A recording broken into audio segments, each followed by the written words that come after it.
uses of soil. Soil முக்கியமா எதுக்கு தேவை? செடி வளர்க்க. plants grow ஆகிறதுக்கு தான் செடி தேவை. நமக்கு தேவை. Okay, yeah. வீடு கட்ட, build houses, அப்புறம் pot, to make pots. To make roads, Sadak. ஓகேவா? இது எல்லாத்துக்குமே நமக்கு soil வேணும். ஓகேவா? சோ முக்கியமா வந்து நமக்கு plants grow பண்ணனா we need soil. Okay. ஏன் நமக்கு plants grow ஆகணும்? காயெல்லாம் வருது.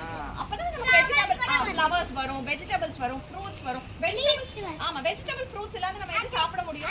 செடி வந்து நமக்கு ஸ்ட்ரெngth-ஆ வளரணும். soil இருந்தா தான் நமக்கு வளர முடியும். Okay, next. இந்த soil-ல வெறும் செடி மட்டும் தான் இருக்கா அப்படினா நோ. அதுல நிறைய living நீங்களே பாத்தீங்கல இந்த soil-ல வந்து நிறைய இருக்கா? small insects இருக்கும், ant இருக்கும். நெக்ஸ்ட் வந்து earthworm. முக்கியமா நான் சொன்னேன்ல earthworm தான் யாரோட friend? farmer-ஓட friend. farmer friend.